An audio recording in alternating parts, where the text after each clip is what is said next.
안녕하세요. 대한의사협회 기획이사 성혜영입니다. 오늘은 2024년 의료 사태 원인과 문제점을 진단하다 부산에서 재활의학과 김경률 원장님 모시고 강의를 들어보도록 하겠습니다.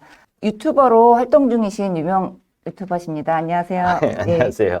부산의사 김원장이라는 채널을 운영하고 계시죠? 네, 예. 네, 반갑습니다. 네. 원장님 자기소개 우선 부탁드립니다. 예. 안녕하세요. 저는 재활의학과 전문의 김경렬이고요. 지금은 경상북도 경산에서 재활전문병원에서 근무하면서 뇌졸중 환자분들의 재활 치료를 돕고 있고요. 그리고 그 외에 한 5년 정도 전부터 부산의사 김원장이라는 유튜브 채널을 운영하고 있는데, 제가 2020년에 공공의대 사태 때나 아니면 올해 초에 또 의대 증원 사태 때 올렸던 몇 가지 영상들을 KMA TV 관계자분들이 좋게 봐주셔서 이렇게 초대까지 해주셔서 참 송구스러운 마음입니다. 네.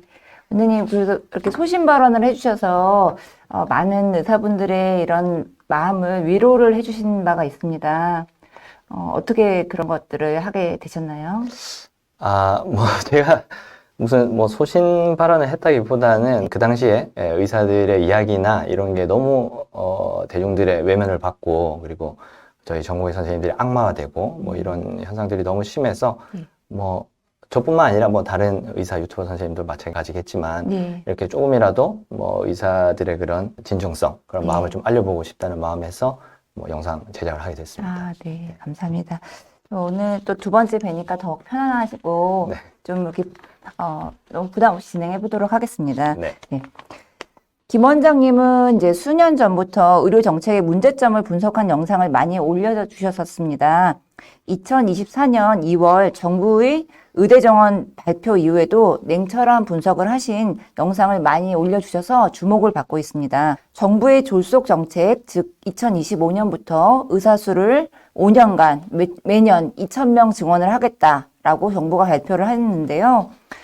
이 즉시 거의 71%에 해당하는 전공의들이 즉시 사임을 하였습니다. 또 2024년 현재 지금 7월이 중순이 가까워오고 있는데 아직까지도 전공의들이 복귀를 하지 않은 상태로 이 남아있는 초유의 사태가 발생을 하였습니다. 이와 같은 현 정부의 의대 증원 방식에 대해서 어떻게 생각을 하시는지 김 원장님의 시각을 조금 듣고 싶습니다. 네, 제가 의료 정책을 연구하는 학자도 아니고 이런 어떤 공식적인 직책을 가지고 있는 사람도 아니기 때문에 그냥 평범한 의사로서 또 제 주변에 의사 선생님이나 의대생들이 많기 때문에 그런 제가 들었던 이야기 그리고 제 생각들을 말씀드리겠습니다. 정부가 처음 2,000명 증원을 발표했을 때 저를 포함해서 제 주위에 많은 의사분들 그리고 의대생분들이 사실 믿지를 않았어요. 그게 당연히 협상용이라고 생각했고, 그 의료계에 계신 분들은 다들 알고 계시죠. 이 2,000명이라는 숫자가 얼마나 좀 말도 안 되는 숫자라는 거를 다들 알고 계시거든요. 대한민국의 의료 시스템이나 아니면 의대 교육 시스템에서 도저히 수용할 수 없는 그런 숫자이기 때문에 보건복지부 공무원들도 사실 그걸 모를 리가 없다고 생각을 했었고, 그렇기 때문에 총선용으로 대중들에게 좀 각인시킬 수 있는 2,000이라는 숫자를 먼저 딱 던지고 나중에 한 400명 정도로 줄여서 협상하겠지 이렇게 생각하면서 지켜봤는데, 이게 시간이 지나면 지날수록 그게 아닌 거예요. 무슨 특별한 이유 때문인지 모르겠지만 이 정부는 2,000이라는 비상식적인 숫자를 양보할 그런 생각이 전혀 없어 보였습니다. 하지만 이 2,000이라는 숫자에는 아무런 과학적 근거가 없죠. 정부가 근거라고 제시했던 세 가지 논문의 저자분들조차도 2,000이라는 숫자에는 근거가 없다 이런 말씀을 하셨고, 이번 사태 초반부터 이제 정부 편에 서서 의대 증원 2,000명이 아니라 4,000명, 5,000명을 증원해야 된다고 강력하게 주장하셨던 김윤 그 전 교수님도 이제 국회의원 배지를 달자마자 정부가 너무 무리한 정책을 수행하고 있다. 그리고 2,000명은 너무 과도한 숫자다 이런 말씀을 하실 정도로 그 2,000명은 사실 너무 말이 안 되죠. 근데 참 이런 김윤 교수님의 이런 말씀이 저는 참 슬프더라고요. 이런 그 학자로서의 의견이 이렇게 입장에 따라서 금방금방 바뀔 수 있다는 게 참 제 입장에서 너무 황당하기도 하고, 그리고 이런 분이 우리나라 이런 의료 정책 결정에 정말 깊게 관여하고 있다는 사실 참 슬픈 일인데, 어쨌든 정부는 2,000이라는 숫자에 집착하다 결국에는 1,509명까지 줄이긴 했는데, 이거 자체가 이번 의대 정원 지원하는 네. 이런 진행 과정이 얼마나 주먹구구식으로 아무런 과학적 근거 없이 진행되고 있다는 사실을 좀 반증해주는 것이죠. 네. 왜냐하면 그냥 뭐 2,000명에서 뭐 30%, 네. 30%, 40% 그냥 줄여버려도 뭐 네. 사실 아무런 문제가 없다는 그런 말이잖아요. 이거를 보건복지부 청문회에서 박주민 위원장이 네. 한번 지적을 했었고, 법원 판결에서도 네. 반복적으로 인정했듯이 이 2,000이라는 숫자에는 아무런 근거가 없습니다. 그럼에도 불구하고 아무 근거 없는 숫자를 앵무새처럼 반복하는 공무원들 보면서 저는 참 답답하더라고요. 네. 왜냐하면 의사의 숫자는 어떤 의료정책의 목표가 될 수는 없습니다. 네. 의료정책의 목표는 더 많은 사람들이 더 질 높은 의료 서비스를 받도록 하는 게 목표가 돼야 되고, 네. 의사의 숫자는 그 목표를 달성하기 위해서 사용할 수 있는 수많은 그런 방법들 중에 하나일 뿐인데, 지금 정부가 이렇게 진행하는 과정을 보면 그런 목적과 수단이 완전히 반대가 돼 있어요. 네. 그런 어떤 현상이 발생하든지 상관없이 그냥 맹목적으로 의대 정원을 늘리는 게 지금 그 정부 공무원들의 그 목표고, 그리고 거기에 따라서 발생하는 많은 부작용들, 뭐 필수 의료가 붕괴된다든지 지역 의료에 파탄이 난다든지 뭐 이런 거는 전혀 신경을 쓰지 않고 있어요. 그 와중에 수많은 초헌법적인 그런 명령들을 남발하면서 바이탈 의료를 전공하면 개인의 기본적인 그런 기본권조차도 보장받을 수 없다는 사실을 정부가 너무 적나라하게 보여주고 있기 때문에, 그리고 또 환자들에게는 변호사를 막 소개해주면서 전공의를 고소하라고 뭐 이런 식으로 부추기고 있기 때문에, 이런 상황에서 어떤 전공의가 뭐 돌아와서 바이탈 의료를 다시 할 수 있겠습니까? 그건 정말 불가능한 일이고요. 게다가 뭐 원래 일하고 계시던 교수님들도 지금 뭐 그만두고 계시는데, 지금 현상을 보면은 그런 누가 그렇게 자기 결정권을 박탈당하기 위해서 인생의 한 분기 4, 5년을 통째로 바치겠어요. 그래서 지금 많은 전공의 선생님들이 사직을 선택하신 거죠. 네, 맞습니다. 네. 지난번에 저 청문회 보면서도 깜짝 놀랐던 게, 1339라는 불편 신고하는 그것이 환자분들이 환자 단체에서 말씀하셨잖아요. 환자의 불편을 신고하는 건 줄 알고 했더니 어떤 소송을 받는 그런 변호사를 소개하거나 이런 절차를 소개해 주는 거라서 깜짝 놀랐다. 그러니까 너무 그거는 진짜 대놓고 이제 환자하고 의사 사이를 이간질하는, 그쵸. 서로 뭐 소송을 걸어라, 이 사람을 고소해라, 뭐 이런 식으로 나오는 거니까, 이게 진짜 국민을 생각하는 정부가 맞나, 뭐 저도 그 추적 60분 보면서 그런 생각이 많이 들더라고요. 평소에 김 원장님은 한국의 의료보험 분야에도 깊은 관심을 갖고 분석을 하시는 걸로도 유명합니다. 한국 의료보험 시스템은 전 국민이 가입되어 있는 매우 특이한 시스템인데요. 가격이 저렴하고도 높은 의료 혜택을 제공하는 두 마리 토끼를 다 잡는 특징을 갖고 있습니다. 하지만 현재 필수 의료 분야가 갖고 있는 전국적인 혼란은 극도로 낮은 의료 수가에서 시작이 되었다고 볼 수 있겠습니다.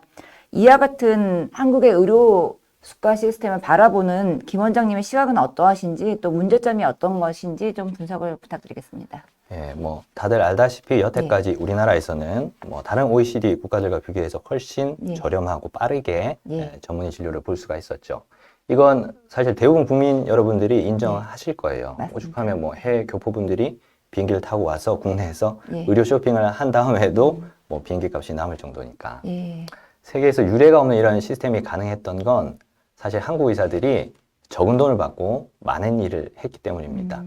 근데 여기서 또 의문을 제기하실 분들이 계시겠죠. 의사들이 사실 우리 사회에서 좀 고소득층이라고 알려져 있는데, 이게 적은 돈을 받았다니 이게 무슨 소리냐, 뭐 이렇게 반문하실 수도 있는데, 다른 OECD 국가들과 비교해서 한국 의사들은 같은 일을 할 때 명백하게 적은 돈을 받습니다. 이건 뭐 미국, 일본, 유럽 선진국들은 물론이고 동남아 국가 아니면 뭐 인도 뭐 이런 나라들과 비교해서도 훨씬 적은 돈을 받고 있어요. 대신 이제 한국 의사들은 다른 나라 의사들보다 뭐 4-5배 정도 일을 많이 하죠. 예를 들어서 뭐 영국 의사가 하루 외래 환자 10명 보고 퇴근할 때, 한국 의사는 외래 환자 뭐 50-60명 보고 뭐 이런 식이니까 뭐 이런 박리담회로 그 수익을 보존한 거죠. 저도 외래에서 내시경을 하는 의사인데요. 보통 미국에서는 내시경 한번 하면은 $500 정도, 그러니까 우리나라 뭐 5, 60만 원 정도 해당하는 비용이라면, 제가 외래에서 비급여로 내시경을 해도 한 6만 원 정도를 받고요. 이게 의료보험이 적용되면 환자분이 수면을 안 하시면 3만 원 정도를 받습니다. 그게 너무 이런 차이가 뭐 좀 적당히 나야 되는데 이게 뭐 정말 너무 많이 나버리니까 진짜 필수 의료가 유지가 될 수가 없는 거죠. 그거를 우리는 이제 많은 행위를 함으로써 보전을 했던 거죠. 네, 그렇죠. 한국 의사들은 정말 뭐 이렇게 상상하시긴 힘들겠지만 외국 의사들보다 사실 뭐 5, 6배, 뭐 10배 많게는 그렇게 뭐 일을 이때까지 해왔던 거고, 이런 저수가에서 그렇게 일을 많이 했던 건데 이런 저수가가 한국 의사들의 그런 과도한 노동 그리고 의료 과공급을 좀 유도하는 경향이 있었죠. 그런 경향으로 인해서 환자분들이 좀 더 싼 의료를 뭐 빠르게 받을 수 있는 뭐 그런 의료 체계가 된 건데, 사실 이런 의료 시스템이 이제는 더 이상 지속 가능하지 않습니다. 수십 년간의 물가 상승에도 불구하고 계속 저수가 정책을 유지했기 때문에 이제는 아무리 큰 대형 종합병원이라고 하더라도 바이탈과 의료 서비스를 제공하면은 손해가 날 수밖에 없는 그런 구조가 됐어요. 그리고 그런 병원들은 장례식장이나 식당을 운영하면서 그 손해를 메꾸는 지금 그런 구조로 운영이 되고 있기 때문에 뭐 더 이상 그 정상적으로 바이탈과 서비스를 제공하기 어렵죠. 게다가 바이탈과 의사들은 역시 뭐 저수가 때문에 정상적으로 근무해서는 수익을 낼 수 없기 때문에 뭐 하루 걸러서 당직 서거나 당직에선 다음 날 또 그대로 뭐 근무를 한다든지 이런 일반 기업에서는 진짜 상상조차 할 수 없을 정도의 이런 강도로 근무를 해야 되기 때문에 요즘 젊은 의사들이 선택하기를 꺼려하는 게 있고요. 맞습니다. 게다가 또 요즘에 워낙 의료 소송이 많습니다. 많지 않습니까? 특히 소아과, 산부인과에서 이런 소송이 많은데 환자가 사망하면 형사고발 당해서 뭐 감옥에 갈 수도 있고 이미 뭐 가신 분들도 있고 그리고 꼭 형사고발을 당하지 않더라도 민사로 또 뭐 수억에서 십수억까지 물어내야 된다는 판결이 특히 요즘에 너무 많이 나오고 있어서 이런 상황에서 누가 바이탈과 한마디로 의료를 두렵죠. 그렇죠. 그렇죠. 제가 오늘 본 뉴스가 이런 거였는데 내시경을 했는데 그날 저녁에 MI가 왔다. 이거를 이제 소송을 거는 과정이 또 있어서 오늘 저희 같은 내시경을 하는 의사들의 가슴을 쓸어내리게 만들었는데요. 이게 과연 얼마나 이제 인과성을 증명을 할 수 있는 것인가. 사실은 이제 오비락처럼 이렇게 두 개의 다른 사건이 일어날 수도 있는 건데, 이런 것들을 자꾸 형사처벌을 하게 되면 사실은 그런 어떤 필수과에서 일하는 의사들이 자꾸 기피한 현상을 가속화시키지 않을까 이런 생각을 맞아요. 합니다. 정말 그 형사처벌 자체가 사실 외국에서는 이런 OECD 평균적으로는 이렇게 생각할 수 없는 그런 의사를 형사처벌한다는 게 뭐 이렇게 그 의도적으로 그 범죄를 저지른 게 아닌데도 어쩔 수 없는 상황에서 환자를 살리지 못했다고 형사처벌을 받아야 된다는 게 정말 저는 이게 정말 한국만의 그런 특이한 현상인데 그렇기 때문에 뭐 예전에 그 불행한 사건이지만 그 이대 목통병원 신생아 사망 사건 이후로 그 담당 교수님이 그 감옥에 가시고 오랫동안 재판을 받으셨잖아요. 결국 무죄를 받긴 하셨지만 그 기간 동안 또 너무 고생을 많이 하셨고 그걸 지켜봤던 그 의대생이나 레지던트 전공의들이 더 이상은 이제 소아과를 선택하지 않는 그런 지경에 이르렀고, 그리고 또 얼마 전이죠. 육군 12사단에서 군기훈련을 받던 이것도 굉장히 불행한 일인데 군기훈련을 받다가 사망하신 훈련병분을 처음 초진을 받던 속초의료원의 그 응급의학과 전문의 선생님도 그 경찰 조사를 받았잖아요. 맞습니다. CCTV도 조사를 하고. 그러니까 경찰 조사를 받고 나서 그분이 그만두셨어요. 맞습니다. 그래서 이런 식으로 환자한테 일어난 그런 불행한 일에 모든 책임을 의사에게 전부 전가한다면 위급한 환자를 맡으려고 하는 의사는 사실 아무도 남지 않겠죠. 이미. 당연히 그 선생님은 이제 그 위중한 환자를 최선을 다해서 치료를 하셨을 것인데 결과가 좋지 않았기 때문에 이제 그런 결과에 대한 책임을 모두 다 져야 되는 상황이 되는 거잖아요. 네, 그렇죠. 굉장히 합리적이지 않은 상황이죠. 이거는 정말 선택하고 싶어도 선택할 수 없게 만드는 그런 사회적인 압력이 작용하는 것 같아요. 그래서 사실 이런 그 문제들을 해결하기 위해서는 의사가 주어진 상황에서 최선을 다했다면은 그런 형사적인 처벌을 당하지 않을 수 있는 그런 제도적인 장치가 사실 너무나도 필요하고요. 그 다음은 의료 수가를 뭐 지금 너무나도 낮지 않습니까? 특히 바이탈 의료의 수가가 뭐 말도 안 될 정도로 외국과 비교해서 뭐 반은커녕 그냥 뭐 5분의 1, 10분의 1 뭐 이 정도밖에 안 되니까 바이탈 수가를 최소한 OECD 평균 정도로 높이고 대신 그 너무 많은 환자들이 또 경증 환자들이 의료기관을 이용하게 되면서 위급한 환자들이 제때 치료를 못 받게 되는 그런 현상이 있잖아요. 그래서 경증 환자들의 의료 접근성을 좀 낮추는 그런 구조적인 개혁이 필요하다고 생각합니다. 비록 뭐 이런 개혁을 시행할 때 뭐 일부 국민 여러분들의 반발이 있겠죠. 반발이 있겠지만 그래도 뭐 우리 대한민국의 지속 가능한 의료의 미래를 위해서는 그런 제도적인 장치가 반드시 필요하다고 저는 생각하고 있습니다. 네, 맞습니다.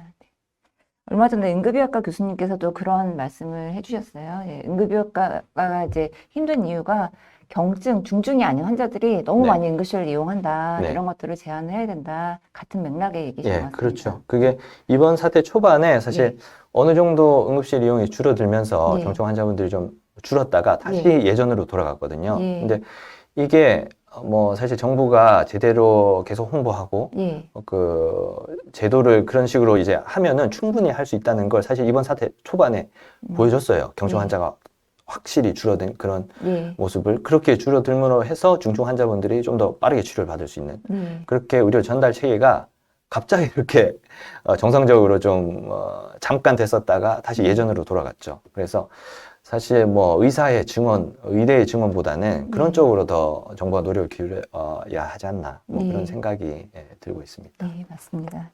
원장님, 이번에 정부가 의대 증원 정책을 들고 나오면서 제시한 또 하나의 이유 중 하나가 지역 의료 불균형입니다.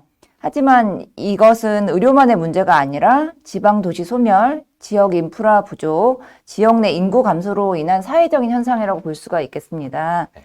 지역 의료 불균형을 바라보는 부산 김 원장님의 시각은 어떠하신지 말씀드립니다. 사실 뭐 말씀하신 바와 같이 지역에는 사실 부족한 게 의사뿐만 아니라 사람 자체가 부족하죠. 다들 뭐 수도권을 올라가고 있고 그럼에도 불구하고 그냥 바이탈 의료나 그런 필수적인 의료들은 지역에 계신 분들이 반드시 받아야 되기 때문에 이거를 정부에서 유지할 수 있도록 하는 그런 제도적인 장치가 필요한데 정부는 뭐 그런 지역 의료의 불균형을 개선하겠다고 그런 제도를 만들겠다고 말은 하지만 사실 실제로 행동은 완전히 반대로 하고 있어요. 반대로 하고 있습니다. 맞습니다. 그 수도권에 6,600병상의 그런 대학병원 분원 설립을 허가해 준 것만 봐도 알 수가 있죠. 그렇죠. 지금도 지역 의대를 졸업한 새내기 의사들이 인턴이나 레지던트 수련을 하기 위해서 수도권 병원으로 다 올라가고 있잖아요. 맞습니다. 그런데 이게 6,600병상이나 되는 새로운 대학병원 분원들이 설립이 되면은 그런 수도권 쏠림 현상은 더욱더 심해질 수밖에 없겠죠. 사실 전공의뿐만 아니라 대학병원 교수님들도 다 떠나고 있고요. 최근 대학병원들의 재정이 악화되고 또 정부에 대한 여론이 안 좋아지면서 어제자 뉴스에서 뭐 보셨는지 모르겠지만 허가된 그 6,600병상 중에 73% 그러니까 4,800병상을 취소할 거라는 뉴스가 있었어요. 그나마 늦었지만 다행입니다.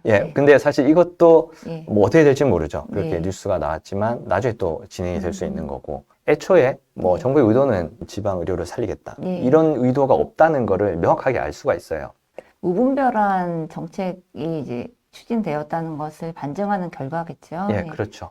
그리고 이런 정부 정책으로 촉발된 지방의대 교수님들의 그 사직 행렬은 이제 사실 좀 멈추기가 어렵다고 해야 되나. 특히 뭐 제가 아는 분들 중에 이제 제가 또 지역에 지방에 부산에 살고 있으니까 지방의대에 그런 젊은 주니어 조교수, 부교수 선생님들이 많이 있거든요. 그런데 이분들이 정말 많이 그만두고 있고 그리고 지금도 그만둘까 말까 고민을 하시는 분들이 굉장히 많아요. 그만두시는 이유 중에 하나는 지금 전공의들 사직과 관련해서 이제 좀 일이 로딩이 많아지신 것도 있을 수 있겠고 그렇죠. 그런 것도 있고 그 다음에 앞서 말씀드렸던 것처럼 또 서울에 그 지금 대학병원에 또 그만두신 분들이 있으면 또 그 자리로 또 들어가고 뭐 이런 식으로 그만두시는 분들이 많아서 뭐 최근 뉴스를 봐도 지방의 대표적인 국립대라고 할 수 있는 부산의대 교수님들이 많이 사직을 의대 교수님들이 555분이 계시거든요. 그중에 33분이 이미 사직을 하셨어요. 이미 사직을 하셔서 수도권 병원으로 옮기셨다고 하고요. 아이고. 정부는 뭐 2027년까지 지방 국립의대 교수를 1,000명까지 더 늘리겠다고 이야기는 하는데 사실 오히려 지금 지방 국립의대 네. 교수의 숫자는 줄어들고 있어요. 네. 실제로는. 게다가 맞습니다. 그런 서울에 있는 빅5 병원에서 의사 부족 현상이 생기니까 지역 의료를 담당하고 있던 공중보건의사까지 빼내서 네. 서울에 배치하고 있잖아요. 네. 그래서 이런 것들만 봐도 정부 정책이 지역 의료 불균형을 정말 전례 없이 악화시키고 있다는 것을 알 수가 있습니다. 맞습니다. 최근에 또 빅5 병원에서 전문의 중심 병원으로 전환을 좀 이제 추진하면서 네. 뭐 MICU 전담이나 이런 입원 전담의들을 많이 뽑고 있는데 그렇기 네. 때문에 사실 어디선가 그게 오셔야 되기 때문에 맞습니다. 예. 이게 정말 도미노 행렬로 예. 사실 뭐 제가 이 얘기를 하려고 준비를 하진 않았는데 네. 이렇게 제가 얘기를 들어보면 제 나이대에 사실 네. 이제 활동하는 교수님들이 많지 않습니까? 네. 그러면 만약에 서울 빅5 병원에 있는 교수님은 네. 지금 다들 뭐 NIW 같은 걸 따서 미국으로 가시고 아, 그 자리를 서울 다른 병원에 있던 선생님이 채우고 아이고. 그 자리를 네. 지방 병원에 있던 사람이 채우고 뭐 이런 식으로 지금 연쇄 네. 이동이 일어나고 있거든요. 결국은 예. 그럼 지방 의료가 소멸되는 것을 촉발하는 예, 그렇죠. 거죠? 그렇죠. 그 선생님들이 왜 떠나겠어요? 지금 정부가 이런 밀어붙이는 네. 말도 안 되는 그런 정책들, 네. 그리고 의사들을 무슨 진짜 악마화하고, 네. 그리고 공공대처럼 또 그렇죠. 쓰고, 예. 기본권을 완전히 예. 말살하는, 너 무슨 사직할 자유도 없고, 예. 뭐 그만둘 자유도 없고, 예, 맞습니다. 뭐 이런 식으로 해버리니까, 그리고 뭐 법정 최고형을 내리겠다, 뭐 이런 예. 말도 안 되는 엄프를 하니까. 심지어 국립대학교에 있는 교수님들은 사직할 권리가 없고 그 사직에 대해서 처벌을 하겠다 이런 것도 한때 나왔었죠. 그러니까 이게 무슨 예. 정말 무슨 군사 정권도 아니고 예. 무슨 북한도 아니고 이런 거를 공공연하게 그런 공무원들이 그런 예. 말을 할 수 있다는 게 저는 정말 이해가 안 됩니다. 예, 맞습니다.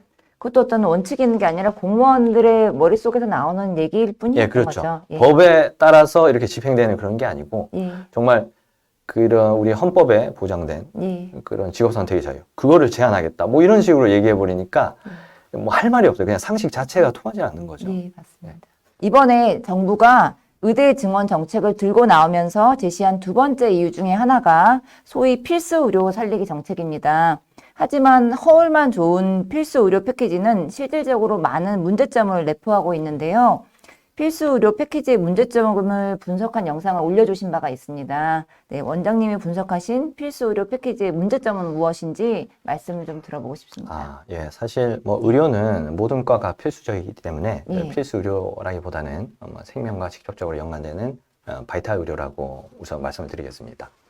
소위 바이탈 의료는 그 막대한 업무 강도와 소송 리스크 때문에 네. 이전부터도 인기가 그렇게 뭐 많지는 않았죠. 예. 하지만 그럼에도 불구하고 사람을 살린다는 예. 그런 보람으로 보람이 있죠. 본인의 네. 일상생활을 포기하고 여기에 매진한 선생님들이 분명히 많이 계셨어요. 네. 하지만 이번 사태를 계기로 이런 분들조차도 지금 바이탈 의료를 포기하고 있습니다. 네. 지난 5개월간, 뭐 아까도 말씀했지만 네. 정부가 보여준 그런 개인의 기본권을 무시하는 여러 가지 명령들, 노동법을 네. 무시하면서 개인의 사직을 금지하고 음. 헌법에서 보장된 직업 선택의 자유를 제한하고 네. 법정 최고형을 내리겠다. 뭐 이런 식으로 협박하는 네. 이런 전체주의적인 모습들을 보면서 젊은 의사들은 바이탈과를 선택하면 개인의 기본권을 보장받을 수 없게 되는구나. 그쵸. 이거를 정말 철저하게 네. 깨달았습니다. 맞습니다. 미래 바이탈 의료를 담당해야 될 젊은 의사들이 이런 식으로 사라졌고요. 예. 2,000명을 늘리면 뭐 낙수 의사들이 할 거다. 근데 뭐 상식적으로 생각해도 환자가 잘못되면 감옥에 가거나 수억에서 뭐 수십억을 물어야 되는 소송 리스크에 가족과 함께 시간을 네. 보내는 그런 정상적인 일상생활이 불가능하고 게다가 특수한 상황에서는 개인의 기본권조차도 뭐 보장받을 수 없을 가능성이 있는데 네. 이거를 아무리 2,000명을 늘린다고 해서 누가 하겠습니까? 네.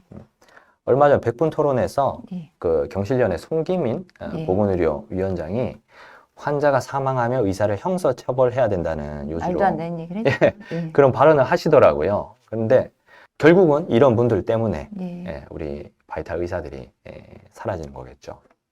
뭔가를 좀 잘못 이해하시는 것 같은데 그분들은 환자를 죽인 게 아니라 살리고 싶었지만 살리지 못한 거잖아요. 네, 그렇죠. 의사는 신이 아니기 때문에 그렇죠. 정말 죽어가는 사람들을 다 살리지 못합니다. 네, 그렇죠. 그거는 사실 뭐 불가능한 일이고 그 불가능한 일 100명의 환자를 봐서 네. 90명을 살렸다, 99명을 네. 살렸다 근데 거기서 한 명이 예. 죽었다고 이 사람을 감옥에 보낸다. 그러면 누가 그죠? 누가 그렇게 위험한 일을 예, 하겠습니까? 그런 위험한 일을 할 수가 있겠어요. 아무리 뭐 2,000명, 3,000명을 늘린다고 해도 그 일을 할 수 있는 사람은 없어요. 그리고 늘어난 2,000명의 의사들이 만들어내는 그런 네. 의료 공급이 우리 보건의료 재정을 더욱더 빨리 네. 고갈시키겠죠. 그 끝은 사실 저는 개인적으로 의료 민영화라고 생각하고 있습니다. 이번 정부의 필수 의료 패키지를 보시면 네. 급여와 비급여의 혼합 진료를 금지하겠다는 내용이 네. 있죠. 얼마 전 출산 후 페인버스터 처방과 관련해서 혼합 진료 금지가 이슈가 됐었는데 혼합 진료 금지는 네. 현재 당연지정제로 운영되고 있는 우리나라의 건강보험 근간을 흔들 수 있는 그런 네. 정책이고요. 또 필수 의료 패키지의 핵심이라고 할 수 있는 가치평가 기반 지불 제도는 네. 미국의 공공의료 메디케어에서 과도한 의료비 지출을 억제하기 위해서 2010년을 전후로 도입된 포괄수가 제도인데 네. 국내에서 포괄수가제가 도입됐던 산부인과의 현실을 보시면 현재와 같은 의료의 질을 유지하기가 어려울 거라고 쉽게 예상하실 네. 수가 있죠. 게다가 정부는 의대생이 시험은커녕 수업을 듣지 않아도 예. 강제로 진급시킬 계획이라고 하거든요. 그런데 이런 걸 보면 일반 국민들에게 보장되어야 할 의료의 질보다는 의료법인 소유자들을 위한 그런 값싼 노동자 공급에만 네. 신경 쓰고 있다는 생각을 제가 지울 수가 없습니다. 아, 맞습니다. 예, 제대로 교육받은 의사가 배출돼서 그런 질 높은 의료의 질을 제공하면서 환자를 치료하는 것보다는 네. 건보 재정을 빠르게 빼먹을 수 있는 도구로서 다수의 값싼 노동자가 필요한 것처럼 보이거든요. 지금 네. 정부가 시행하는 정책들을 보면. 네. 그렇기 때문에 뭐 의대생들이 시험을 치지 않아도 심지어는 뭐 수업을 듣지 않아도 강제로 진급시켜서 의사로 만들어 그럼 버리겠다. 교육을 안 하고 그렇죠. 진급을 하겠다는 건 그냥 똑같죠? 아무나 나와서 그냥 건강보험료를 빼먹을 수 있는 지금 그런 방식의 지금 사고방식이거든요. 이게 정말 일반 국민들이 어떠한 정도의 의료의 질을 보장받을지에 대해서는 아무런 양질의 교육을 받아야 되는 권리도 있잖아요. 의대생들도. 예, 그렇죠. 마찬가지로. 의대생의 권리 네. 그리고 환자의 권리 이런 거를 네. 싸그리 무시하고 네. 그냥 아무나 의사로 만들어 버려서 예. 그냥 건강보험료만 빼먹겠다. 예. 그리고 그 의료법인을 소유하고 있는 분들은 뭐 당연히 그게 좋겠죠. 예. 뭐 환자가 뭐 치료받든 말든 돈만 벌면 되니까. 예. 뭐 이런 식의 지금 행태를 보이고 있으니까 정말 제가 그렇게 생각하고 싶지 않아도 그렇게 생각할 수밖에 없는 그런 뭐 상황인 것 같아요. 지금 수업을 받지 않았는데 진급을 시킨다. 그러니까. 그 의대를 보내고 있는 부모님들도 화가 나고 의대생들도 너무 황당할 것 같습니다. 예, 근데 제일 화가 나야 되는 건 환자분들이 화가 나야 돼요. 그러면 아무런 교육도 받지 않는 그냥 뭐 면허증만 가지고 있는 의사가 나와서 나를 치료해도 된다. 뭐 이런 생각을 지금 공무원들이 가지고 있는 거잖아요. 네. 자, 거의 마지막 질문입니다. 원장님, 현 의료 사태가 장기화되고 있는 문제점이 있는데요. 어떻게 해결되실 건지, 될 수 있는지 전망에 대해서 말씀 좀 부탁드리겠습니다. 사실 뭐 짧은 견해로 말씀을 드리자면 네. 이전으로 돌아갈 방법은 사실 없다고 네. 생각합니다. 당장 내년 의대 증원을 전면 백지화하고 네. 전공의들의 7대 요구 조건을 모두 들어준다고 해도 네. 이전으로 돌아갈 수가 없다고 저는 네. 생각을 하고요. 그거는 이제 정부가 어떤 약속을 하든지 2020년 의정 합의 때처럼 그냥 네. 지키지 않으면 그만이기 때문에 믿음을 회복할 수 있는 단계는 이미 예전에 지나갔고요. 네. 그리고 지난 5개월간 의사를 악마하는 과정에서 그런 정부가 보여준 모습들, 시민의 기본권을 무시하는 수많은 그런 불법적인 명령들이 나오는 과정을 우리 젊은 의사분들이 정말 생생하게 예. 실시간으로 다 지켜봤기 때문에 어떻게든 이번 사태가 마무리돼서 일부 인기과 전공의 선생님들이 돌아가신다고 하더라도 바이탈과로는 돌아갈 것 같지가 않습니다. 제가 뭐 들어본 바로는 뭐 대부분 돌아갈 생각이 없고요. 이게 사실 뉴노멀이죠. 예. 구체적으로 어떻게 변할지 정확하게 사실 예상을 하기는 어렵지만 분명한 건 예전으로 돌아갈 수 없다. 그리고 저는 다른 대부분 OECD 국가들하고 비슷하게 예. 우리나라도 공공의료와 민영의료가 투태력으로 진행될 거라고 생각을 하고 있습니다. 예. 환자나 의사 모두 앞으로 달라질 의료 현실에 적응을 해야겠죠. 예. 조금 더 많은 비용을 지불하면서 조금 더 오래 기다리는 예. 이런 OECD 평균 진료에 적응을 해야 된다. 근데 솔직하게 말씀드리면 그런 OECD 평균 진료만 돼도 예. 저는 다행이라고 생각해요. 예. 지금까지 이런 일련의 과정들 때문에 너무나도 젊은 의사분들이 그런 정부 정책을 믿을 수 없는 그런 모습, 전체주의적인 모습에 질려버려서 그런 우리의 의료 그런 시스템 자체가 완전히 네. 지금 엉망이 됐잖아요. 그래서 OECD 평균 의료도 받지 못하게 되는 게 아닐까. 네. 뭐 이런 걱정도 있는 게 사실이고요. 그렇다고 뭐 박민수 차관님께서 약속하신 전세기가 뭐 저를 포함해서 네. 평범한 시민들한테까지 혜택이 전세기가 돌아갈 것 같지가 않아서 않죠. 예. 예, 그냥 각자 나름대로 뉴노멀에 대한 준비를 좀 해야 될 것 같습니다. 예. 냉철한 분석이신 것 같습니다. 네. 다음으로 이제 질문 드리면 정부가 유발한 일방적인 의대 증원 및 의료 패키지 정책에 대한 항거로 학생들은 휴학계를 내고 4달째 수업을 듣지 못하는 상황입니다. 전공의들은 자발적 사직으로 의료 현장을 떠나서 돌아오지 못하는 사태가 지속되고 있는데요. 이분들께 선배로서 응원의 말씀 부탁드리겠습니다. 네. 참 저도 사실 저희 의구 후배님들을 예. 뭐 좀 개인적으로 돕고 있긴 하지만 그 외에 뭐 다른 전공의 선생님들께 제가 뭐 거창하게 의료계 선배다 무슨 말을 할 만한 자격이 있다 그렇게 생각하지는 않습니다. 다만 이제 가까운 가족이나 예. 후배가 사직 전공이다 아니면 휴학 중인 의대생이다 뭐 예. 이렇다면 제가 해주고 싶은 이야기는 있어요.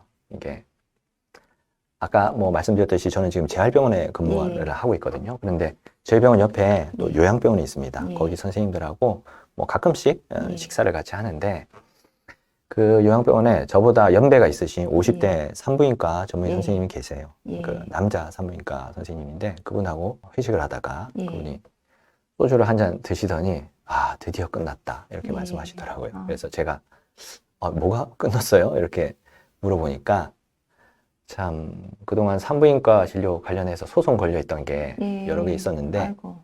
마지막 하나가 예. 남아있던 그 하나가 재판이 4년 만에 어제 끝났다고 예. 말씀하시더라고요. 그래서 제가 뭐 그 상황에서 후배로서 뭐 이렇게 그냥 소주 한 잔 드리는 거 말고는 예. 할 말이 없더라고요. 싫어합니다, 명백하게. 예. 그래서 뭐 여러분들 뭐 전공 선택하시는데 예. 이게 조금이라도 뭐 생각할 수 있는 그런 이야기가 될 수 있으면 좋겠고요. 그리고 지금 전공의 선생님들, 의대생분들이 어떻게 보면 인생에서 정말 중요한 시기에 좀 많이 우울한 상태로 계실 것 같은데 뭐 건강관리, 멘탈관리 잘 하시고 앞으로도 정말 여러 가지 일들이 있겠죠. 계속 뭐 정부에서는 갈라치기 할 거고 그런데 모두 사실 여러분들은 능력 있는 분들이니까 각각 개인의 입장에서 후회 없는 최선의 삶을 행복하게 본인이 행복하게 살 수 있는 그런 삶을 사셨으면 좋겠습니다. 예, 감사합니다. 오늘 부산 김 원장님을 모시고 좋은 얘기 들었습니다. 또 평상시에도 이렇게 좋은 영상 많이 올려줘서 저희가 힘이 많이 됐었고요. 또 앞으로도 저희 이번 사태와 관련해서 지속적으로 많이 분석해 주시기 바랍니다. 예, 감사합니다. 네, 오늘 감사합니다.